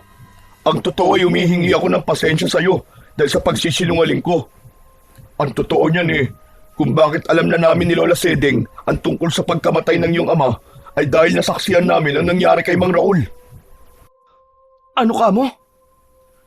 Hindi naman ako ang totoong nagligtas sa iyo kundi si Mang Raul. Siya ang namatay para mailigtas ka, Tonton. Pero kahit hindi naman niya yung nagawa, alam niyang papatayin din siya ng mga tauhan ni Mang Carlo. Malaki ang utang na loob ko sa iyong ama. Dahil minsan niya na akong iniligtas nang mahuli ako ng lambat na mga mangingisda. Kung ganun, ang ibig mong sabihin, kaya ako nabubuhay ngayon ay dahil ibinuwis ni tatay ang buhay niya para sa akin. Pero, bakit nagsinungaling kayo sa akin? Paano nangyari yun? Ang buong akala ko hindi ko na siya naabutan ng gabing yun. Sinadya nilang dalhin sa gitna si Mang Raul para patayin. Kaya lang, nakita ko sila at nakilala niya ako. Hindi niya alam na ikaw ang inaatake ng mga aswang. Kaya nang makita niya ang itak na hawak mo, nagmamadali siyang tumalon sa tubig para iligtas ka. Hindi Imposible niya ako mailigtas dahil nag-iisa siya. Saka masyadong malakas sa mga kalaban. Bakit niya ginawa yun? Kailangan pa bang itanong yan, kaibigan? Natural, ama siya. Natural na gagawa siya ng paraan para mailigtas ka na anak niya. Kaya naman, sinasabi ko to sa'yo para kumilos ka na. Patayin mo ang mga alagad ng pinuno ng bagaring. Ngayon ang oras ng pagpapakain sa mga aswang ng mga tauhan ni Mang Carlo. Pagkakataon mo na ito para pigilan sila. Pero, paano ko naman sila mapipigilan? Tutulungan kita, Tonton, na pigilan sila. May mga bagong biyag sila na pumalaot sa dagat. Hindi pa nila yun ipinapakain sa mga aswang hanggat hindi pa dumarating si Mang Carlo. Kapalit ng perlas na ibabayad ng mga aswang. Si Lola Seding, hihintayin niya tayo sa kabilang isla. Teka, kailangan ko muna magpaalam kay nanay. Bakit? Sa tingin mo, Tonton, papayagan ka niya kapag nalaman niya susugod tayo sa mga aswang? Saglit na natigilan si Tonton sa tanong ni Pongkoy. Hinanap niya ang kanyang bangka. Nang makita niya ang sasakyan ay lumapit siya rito. Akma na sana niyang bubuhayin ng motor nito nang pigilan siya ni Pongkoy. Wag, Tonton! Sagwan lang, sapat na. Ako na ang bahala sa iyo pagdating sa laot. Kapag gumamit ka ng motor sa bangka, maaaring mabulabog natin sila. Kinausap ko na ang buo kong pamilya at nakahanda silang tumulong sa atin. Ilang biyagan nakita mo sa bangka nila? 4 na lalaki at 1 dalagita. Para daw yun sa pinuno. Ang ipinagtataka ko lang, para bang may hinihintay pa sila. Ano? Anong ibig mo sabihin? Kanina ko pa silang nakikitang nakatambay sa kabilang puno na yun, oh. Pero nakasakay na ang mga biyag nila. Sino kaya ang hinihintay nila? Dahil madilim ang dalampasigan at hindi yun abot ng liwanag na nagmumula sa luma niyang gasera, hindi niya maaninag kung gaano karami ang kalaban. Pagkakataon na nating sugurin sila, Pongkoy. Huwag, Tonton. Susundan lang natin sila para malaman natin kung saan sila nakatira o kung saan ang tagpuan nila. Pero paano kung mabigo tayong iligtas sila? Dito pa lang simulan na natin. Akma na sanang lalapit si Tonton para sumugod sa mga kalaban nang bigla siyang nanigas sa kanyang kinatatayuan. Nakita niya ang bagong dating na biyag. Pamilyar sa kanya ang suot nitong damit habang nagpupumiglas sa pagkakahawak ng 2 lalaki. May taklob na kulay puting tela ang ulo nito. Bumundol ang kaba sa kanyang dibdib dahil nakilala niya kung sino ang biyag. Bakit, Tonton? Anak ng putya, si nanay biyag nila. Hindi ko dapat iniwan si nanay. Paano na to? Anong gagawin natin, Pongkoy? Kung ganun si Aling Mildred pala ang hinihintay nila. Kailangan kong iligtas si nanay, Pongkoy. Sira ba ang ulo mo? Hindi mo siya maililigtas kung bigla ka na lamang susugod sa kanila. Paano kung pati ikaw ay mahuli nila? Katulad na pagkasunduan namin ni Lola Sedeng, hihintayin natin makarating sila sa tagpuan ng mga yan. May nakahandang dinamita para sa kanila. Pero baka mapahamak si nanay. Hindi sa lahat ng oras ay tapang ang dapat mong pairalin. Sa pagkakataong ito, kailangan ng tamang diskarte kung paano natin sila madadala sa bitag. Hindi man siya sumasang-ayon sa gustong mangyari ni Pongkoy, subalit may punto rin naman ang kaibigan niyang Pating. Magagawa niyang lipulin ang mga kalaban kapag magkakasama ang mga ito sa iisang lugar.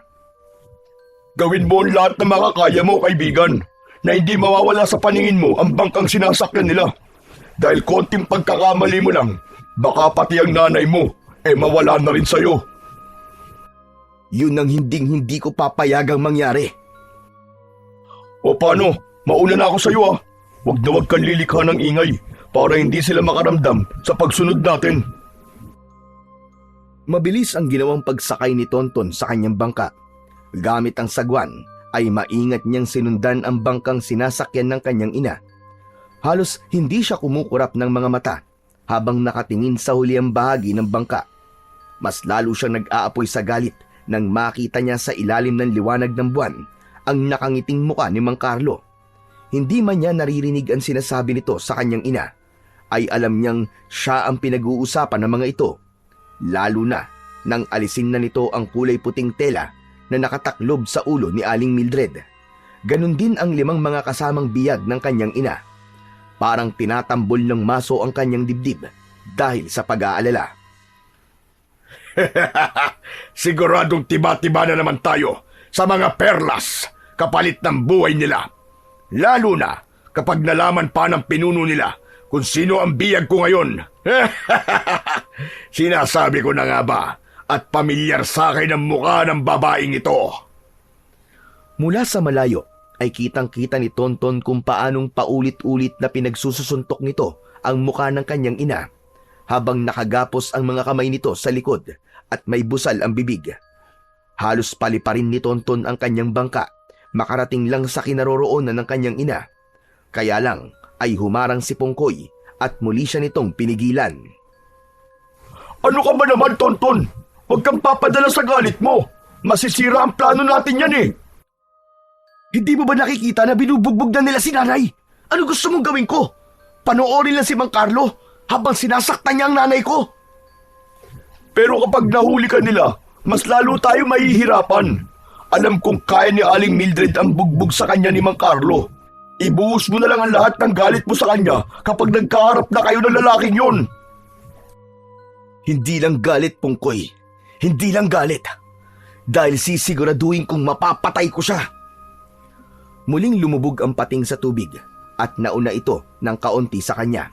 Sa wakas ay dumaong ang bangka sa dalampasigan ng Isla Monteverde. Halos manlaki ang kanyang mga mata nang makita ang dami ng mga bagaring na naghihintay sa pagdating ni Mang Carlo. Mabilis din ang ginawa niyang pagbaba sa bangka at itinali ang sasakyan sa bato. Habang nakabaluktot na naglalakad na ikinukubli ang sarili papalapit sa kinaroroonan ng mga bagaring. Nagtago siya sa likod ng isang malaking puno. Habang pinagmamasdan isa-isa ang ginagawa ng lalaki sa mga biyag nito, habang nakaharap ito sa pinuno ng mga bagaring. Yumuko si Mang Carlo habang malamarya ang itsura ng pagkakadaop ng palad nito bilang pagpapakita ng respeto sa pinuno. Bawat palitan ng mga ito ng perlas ay meron ding kapalit na biyag. Muntik pa siyang mapasigaw nang sa paglingon niya sa kanyang likuran ay nakita niya si Lola Sedeng. Nakalugay ang buhok nito na tumataklob sa muka ng matandang babae. Idagdag pa ang madilim na paligid na ang tanging liwanag lang ay nanggagaling sa bilog na buwan. Lola naman! Nagulat naman ako sa itsura niyo eh! Abay, bakit? Mukha ba akong aswang? Natural gumapag ako papalapit sa'yo. Huwag kang mag-alala kay Mildred. Hindi mo pa siya lubosang kilala. At saka para sabihin ko sa'yo, ang mutya na suot-suot mo ay nagtataglay ng liwanag sa paningin sa sino mang may suot nito. Pumikit ka habang hawak mo ang pangil na yan. 5 segundo lang at makakakita ka ng liwanag mula sa iyong mutya. O heto, kunin mo ang tubig na ito.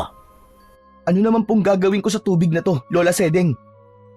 Malakas na pangontra ang tubig tabang na yan o tubig na buhay.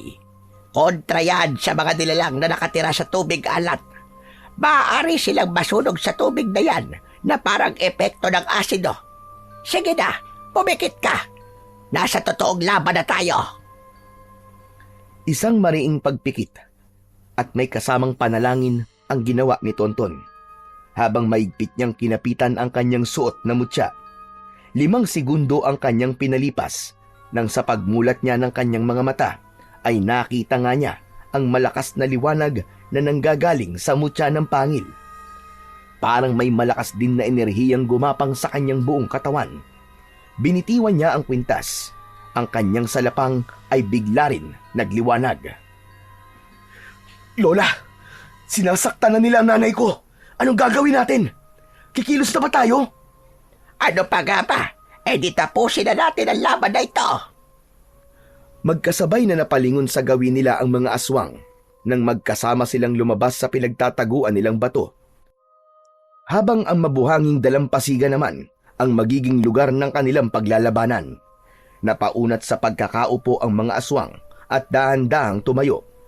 Kusang naglaho ang mga buntot nito at napalitan ng mga paa na marami ang tinik. Idinipa ng mga ito ang 4 na kamay at ipinakita ang mala-octopus na dila ng mga ito. Ipinilupot ng pinuno ang dila nito sa leeg ni Aling Mildred at dahil nakagapos sa mga kamay ng kanyang ina at may busal ang bibig, ay wala itong nagawa kundi ang habulin ang sariling hininga habang patuloy pa rin sa pagpupumiglas. Kinuha ito ni Mang Carlo at tinutukan ng kutsilyo sa leeg. Sumuko ka na, Tonton. Kapalit ng buhay ng nanay mo. Hindi ko alam kung matatanggap mo ang mga nalaman ko tungkol sa iyong ina. Pero kapanapanabik ito. May mas kapalapanabik pa ba sa mga nalaman namin tungkol sa iyo? Alalahanin mo kapag nakaligtas sa 5 biyag na yan kasama kami.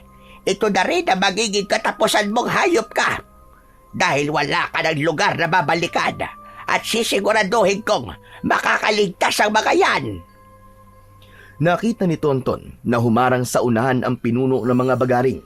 Sinabi nito gamit ang mga titig sa kanya na kapag hindi raw niya isinuko ang mutya ay papatayin sa harap niya ang mga bihag kasama ang kanyang ina. Ako magbibigay ng pagkakataon sa inyo para mabuhay. Ibalik niyo ang aking ina at pakawalan niyo ang mga biyag. Dahil kung hindi, mawawalan kayo ng tiraan sa lugar nyo. Tapos na rin na maliligayang mga araw nyo. Umalingaw-ngaw ang malakas na huni ng pinuno ng mga aswang. Inalis nito ang dilang nakapalupot sa liig ng kanyang ina at hindi nga niya inaasahang kukuha ito ng isa sa mga biyag para ipakita sa kanya kung paano nito kakainin ang biktima. Kaya lang, naging maagap naman si Lola Sedeng. Meron na pala itong nakahandang dinamita sa likuran ng mga kalaban. Isang malakas na pagsabog ang ginawa ng matanda na ikinamatay ng mga bagaring. Sumambulat ang lamang loob ng mga aswang sa buhangin at nagkagulo sa dalampasigan. Pero mas lalong nanlaki ang mga mata ni Tonton nang bigla niyang nakita ang ginawa ng kanyang ina.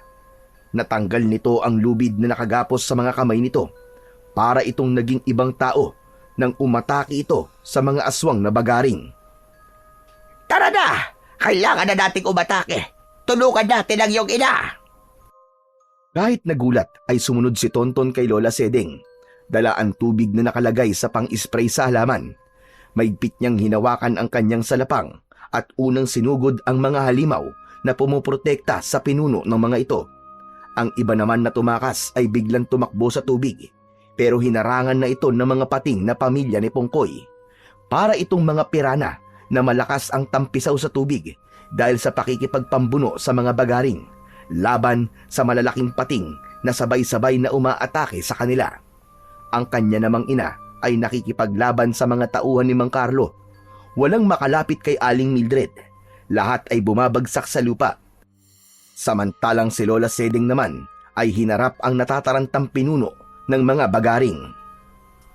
Patayin niyo sila! Isama niyo mga biyag! Hindi sila maaaring makatakas! Si Mang Carlo naman, habang hawak nito ang maliit na baul na naglalaman ng mga perlas, ay walang tigil sa kakasigaw sa mga tauhan nito. Ngunit huli na para sa mga tauhan na patayin ang mga biyag dahil nagawa na ni Tonton na pakawalan ng mga yon. Tumulong na rin ng mga ito na kalabanin ang aswang na bagaring. Kanya-kanya ng kalaban na halos walang gustong magpatalo.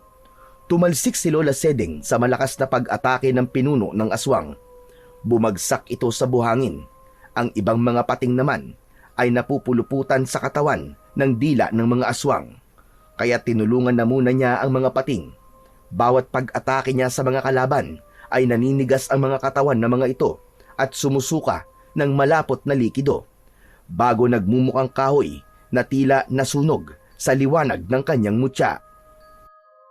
Anak, tulungan mo si Nanay Sedeng. Aatakihin na siya ng pinuno ng mga bagaring. Bilisan mo! Ibuhos mo muna sa kanya ang tubig na hawak mo at gawin mo ang lahat para mawala ang kwintas niya sa leeg. Mabilis na tumakbo si Tonton papalapit kay Lola Sedeng. Umaatras ito habang nakaupo sa buhangin at hindi inaalis ang paningin sa pinuno ng mga aswang. Saktong paglukso ng aswang ang pagtalon din ni Tonton pasalubong sa pag-atake nito.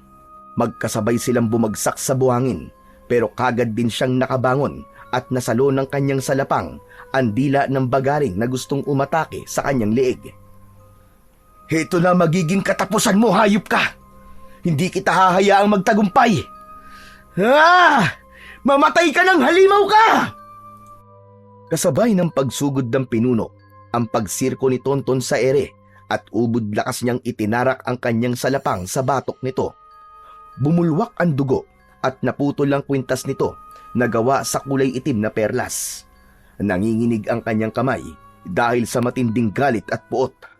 Akma na sana niyang lalapitan ito para bunutin ang salapang sa batok nito nang bigla niyang naramdaman ang pagbaon ng kutsilyo sa kanyang braso. Pagharap niya, ang nakangising si Mang Carlo ang nakita niyang may hawak sa kutsilyo. Wala pang makakatalo sa akin. Lalo na ang isang paslit na katulad mo. Nasa akin pa rin ang huling halakhak. Nasa iyo na nga ang huling halakhak. Nasa kamay ko naman ang tagumpay.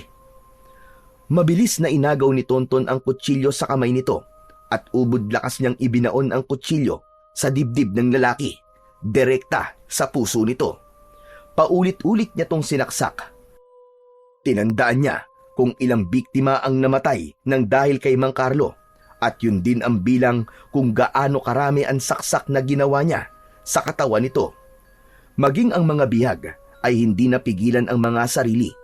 Kumuha ang mga ito ng tig-iisang mga bato at pinagtulungan nila itong pukpukin sa ulo. Nabitiwan ito ang maliit na baul na kumalat sa buhangin ang mga perlas. Dala ng bugso ng damdamin ng mga tao. Pinulot ng mga ito isa-isa ang perlas at isinubo yun sa bibig ng nakaandusay na si Mang Carlo. Paglingon ni Tonton sa gawin naman ng pinuno ng mga aswang, ay nakita niya ang pagbuhos ng matanda ng matabang na tubig sa katawan nito. Saka nito inilagay ang dinamita sa katawan ng aswang. Hindi makagalaw ang pinuno at huli na para tumakas. Dahil ang kahuli-huliang dinamita ay pinaputok ng matanda sa katawan nito. Nagkalasog-lasog at kumalat ang karne at lamang loob ng pinuno ng mga aswang sa buhangin. Anak, tulungan mo si Pungkoy! Ako na ang bahala sa mga natitirang kalaban! Hindi halos makapaniwala si Tonton sa husay makipaglaban ng kanyang ina. Lumapit ang binatilyo sa durug-durug na katawan ng pinuno ng mga aswang at kinuha niya ang kanyang sandata. Bago lumapit sa tabi ng dagat kung saan ay naaabot yon ng alon. Humawak muna siya sa mutya ng pangil ng pating, saka ipinikit ang kanyang mga mata. Gumapang ang malakas na enerhiya sa kanyang buong katawan at sa pagmulat ng kanyang mga mata, kumalat ang liwanag sa buong paligid. Ubod lakas niyang itinarak sa buhangin ang kanyang salapang. Nagkikikisay ang mga aswang habang hindi nakokontrol ang pagsusuka hanggang sa masunog ang mga katawan nito sa liwanag na nanggagaling sa mutya. Tumigil ang lahat maliban sa mga natitirang tauhan ni Mang Carlo. Sinubukan pa ng mga ito na tumakas papalayo sa kanila, pero mabilis lumangoy si Tonton at bago pa man makalayo ang mga ito, nakatalon na siya sa loob ng bangka at winasak niya ang sasakyan ng mga ito gamit ang luwiliwanag niyang sandata. Bagamat siya lang ang nakakakita sa liwanag ng kanyang salapang, alam ng mga tauhan ni Mang Carlo na malakas ang kanyang sandata. Hindi na ito nakaligtas sa mga galit na mga pating. Nilapa nila ang katawan ng mga tauhan ni Mang Carlo, katulad ng paglapa ng mga aswang sa kanilang mga nagiging bihag. Anak, ayos ka lang ba? Nagawa mo, anak. Nagtagumpay ka. Medyo masakit lang po ang braso ko, Nay. Pero ang mahalaga, napatay na po natin ang mga aswang. Maraming salamat, kaibigan Tonton. Pinalaya mo kami. Hindi na kami matatakot maglibot sa karagatan. Wala na ang mga halimaw. Salamat din sa tulong nyo, kaibigang Gabay. Lalong-lalo na sa buong pamilya mo. Sabay-sabay na lumutang ang mga bibig ng mga pating sa ibabaw ng tubig. Narinig din niya ang malakas na paghuni ng mga ito bilang pasasalamat at pamamaalam sa kanila. Inilalayan siyang maglakad ng kanyang ina papunta sa dalampasigan kung saan nakita nilang nakangiting hinihintay sila ng matanda. Gulat na gulat siya nang biglang magyakap ang dalawang babae sa harap niya na parabang matagal na nilang kilala ang isa't isa. Nay, Lola, anong ibig sabihin ito? Magkakilala po ba kayong dalawa? Anak, patawarin mo ko kung inilihim namin ng tatay mo ang tungkol kay Nanay Sedeng. Lalo na at ang buong akala talaga namin ay patay na siya.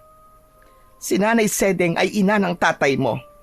Ako naman ang unang babaeng nagmay-ari sa mutya.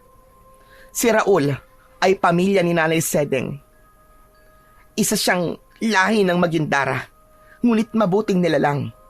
Dahil sa perlas na suot ng pinuno ng aswang, hindi na sila nakabalik sa tunay nilang anyo.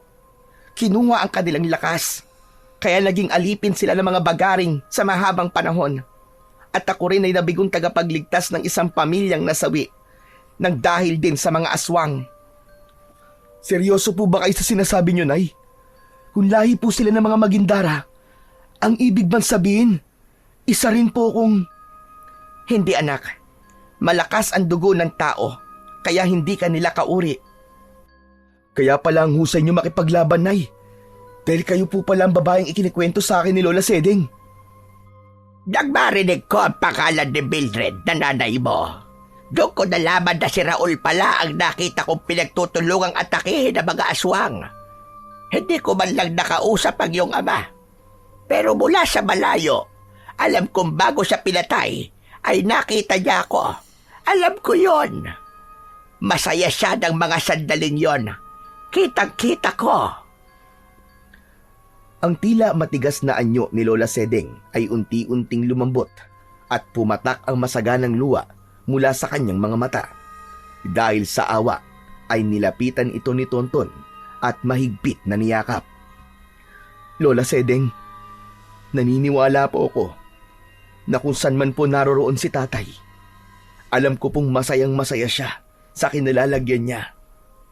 Nakaligtas ako at nailigtas ko rin ang mga bihag. Maluwaluwang lumapit ang mga biyag sa kanilang kinaroroonan. Sobrang nagpapasalamat ang mga ito dahil sa pagkakaligtas niya sa mga ito. Maging ang pagkakamaling nagawa ng mga ito sa pangusga sa kanilang pagkatao. Sakay ng bangka ay muli silang bumalik sa kanilang baryo. Si Lola Sedeng naman ay nagpaiwan sa Isla Monteverde at muli na itong nakabalik bilang isang mabuting magindara sa piling ni Pongkoy at ng mga alagad nito. Muling naibalik ang katahimikan sa baryo. Bumalik din ang ilan sa pangingisda at nalinis ng mga pating ang kanilang nadungisang pangalan sa mga kababaryo ng binatilyong nakasisid ng mutya ng pangil ng pating. Bumalik din ang tiwala at respeto ng mga tao sa mag-ina. Kaya naman, paghatid nila sa huling hantungan ng labi ng kanyang ama, ay dinagsa sila ng mga tao. Binigyan ng parangal ang naging kabayanihan ng kanyang ama. Hindi na siya maaalala ng mga tao bilang isang magnanakaw. Maaalala na ang kanyang ama bilang isang mabuting huwaran para sa mga tao dahil sa pagsasakripisyo nito ng sariling buhay para maisiwalat sa lahat ang buong katotohanan tungkol sa mga aswang. O, Tonton, bakit gising ka pa, anak? Kanina mo pang hawak ang mutya ng pangil ng pating. Hindi lang po talaga ako makapaniwalang kayo po ang unang nag-alaga nito. At dahil sa pagmamahalan niyo po ni tatay, nabuhay po ako. Hindi pa rin po ako makapaniwalang ako nakasisid nito. Ganyan talaga magbiro ang tadhana, anak. Naibalik mo ang katahimikan sa baryo, pati na ang dangal ng iyong ama. Siya nga pala, anak. Ano na ngayon ang balak mo sa mutya? Aalagaan ko po ito, Nay. Dahil sa mutya na to, nakilala ko si Lola Sedeng at si Pongkoy. At nailigtas ko ang buong baryo natin. Tumabi sa kanya ng upo si Aling Mildred sa upuang gawa sa kawayan. Paharap sa dagat habang pinapanood ang paglubog ng sikat ng araw. Kasama ang mga pating na masayang lumalangoy sa tubig nang walang pag-aalala sa paligid. Kasabay ng malamusikang hampas ng alon sa bato, napatunayan ng binatilyo na mahalaga ang dangal ng isang tao at huwag magpapasilaw sa kayamanan kung ang magiging kapalit naman ito ay ang sariling buhay ng mga tao. Nangako si Tonton sa kanyang sarili na gagawin niya ang lahat upang protektahan ang mga mahal niya sa buhay at ang lahat sa kanilang baryo laban sa iba pang mga aswang na posibleng umatake sa kanila sa hinaharap. Mag-e-ensayo siya ng mabuti sa tulong ng kanyang ina na biyasa sa pakikipaglaban at sa tulong din ni Lola Sedeng at ng kaibigan niyang gabay na pating na biyasa naman sa pag-usal ng mga orasyon para mas lalong lumakas ang kanyang mutya. At una sa lahat ay buo ang kanyang pananampalataya na hinding-hindi siya pababayaan ng Diyos na pinakamakapangyarihan sa lahat.